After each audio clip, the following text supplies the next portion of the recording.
So growing up as a Roman Catholic, I was often under the impression that the Catholic Church was the most strict and traditional of all of the Christian denominations, and it certainly feels that way. When you go into a Catholic church, it seems very intense. There's a lot of torture going on in the paintings. Everything does seem very strict and, done by the books. And, you have to go to church every Sunday or else you go to hell. You're not allowed to get divorced, etc., etc. But I was a little bit shocked as I went through, Sunday school and into a Catholic high school and talked to the priests and I studied religion.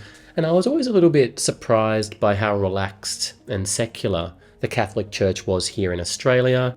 When we would study religion, we would spend more time sometimes focusing on Buddhism or Islam. Maybe that's an exaggeration, but that's how it felt. We didn't talk too much about Catholicism and what we actually believed as Catholics. And of course, once I started getting more interested in different cultures and just countries around the world, and I used to get a lot of my education for different countries around the world from watching a TV station here in Australia called SBS, which is a special broadcasting service that had a lot of international films.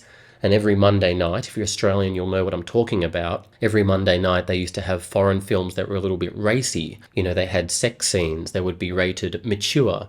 And I think most guys that went to my high school, at least the cool ones, used to stay up late at night and watch these international films so that you could see some racy, saucy behavior. And you could make a very good bet that the best films that were going to show the sauciest imagery were going to come from Spain or Italy or France, Latin countries. And of course, when you would watch this TV station and watch films that were from Northern Europe or even the US, actually, if you watched normal commercial TV, you would notice that there was a difference between the way the raciness was depicted. There would still be the raciness in the movies that were from countries that were not culturally Catholic, but it didn't have the same sense of steamy, passionate romance that the Latin Catholic countries, the countries that had cultural Catholicism baked into them. There was a difference, and it was something I really picked up on as a 16 to 17-year-old boy. And of course, all this goes into is the fact that the Catholic Church and the Catholic countries, especially the Latin countries, right? And I sort of left out South America. They should get a mention here too as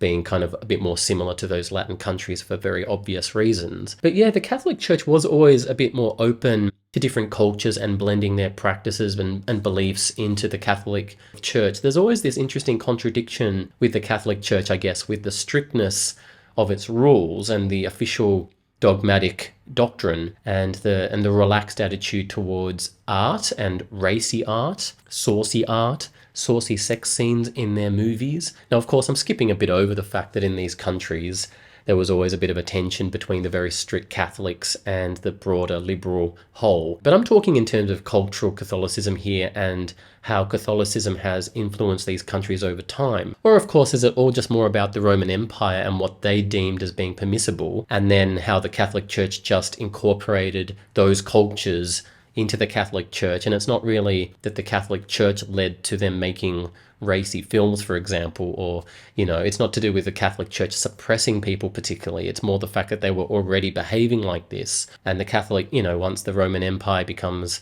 Christian and therefore Catholic, maybe that's all part of it. I don't know. It's sort of like the fact that, you get these popes that were very misbehaving.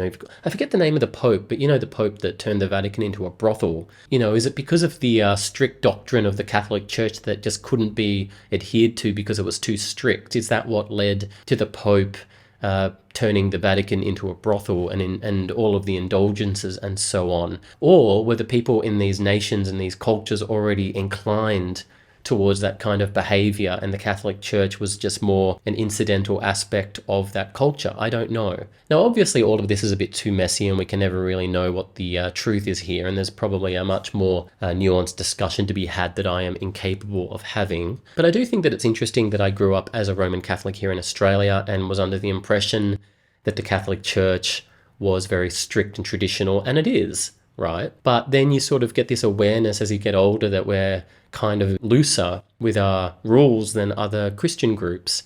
But as I got older, it was very interesting to me how relaxed the church was and how relaxed a lot of the priests are that you meet, and how the whole thing just feels like very inclusive towards so many different cultures and beliefs. And there's almost like a blind eye sometimes turned when you look at how Catholics behave. Don't get me wrong, you see this with other versions of Christianity where people are not practicing what they preach and they're sort of living sinful lives, but they still go to church and they identify as being Christians. But there is something funny just in terms of the Catholic Church looking as strict as it does, with all of its very hardcore imagery in its churches and the whole idea of the papacy and the Vatican. It all seems very strict. And to outsiders, they might think it's super strict, and they might think that a lot of Catholics are very pent up. But then you don't really see that play out that often in real life. You do meet people who are extremely Catholic and seem to, like, you know, there's a stereotype that they're naive and they're very innocent. But on the whole, I just don't know what to think anymore. You would often meet these people who are like Catholic schoolgirls, or even myself, a Catholic schoolboy. And when you're very young and you're a little bit suppressed, and you would blame the Catholic Church for the fact that you were maybe awkward around the opposite sex and all of that stuff. And there might be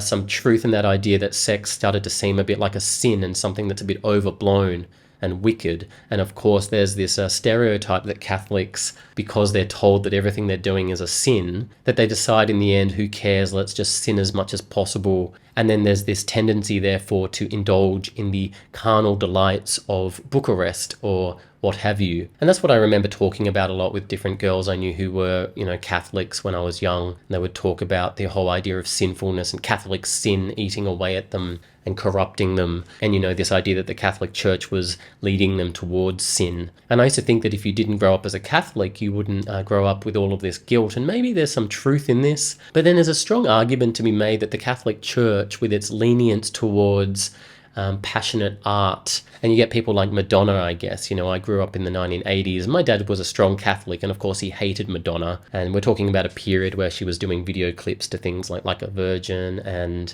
Like a Prayer, you know. And you do wonder if it's less about the Catholic Church being so strict and it's more about the Catholic Church being more lenient. I don't know. And even when it comes to art and music, I think of like The Cure and the Smiths, these great 1980s bands. I look at them as very Catholic bands with their gothic imagery. You know, I can't help but look at The Cure and Robert Smith as being a very Catholic band. Whether or not they are Catholics, I don't think they are. And then you get, of course, Morrissey, who also seems to encapsulate what being Catholic can do to you.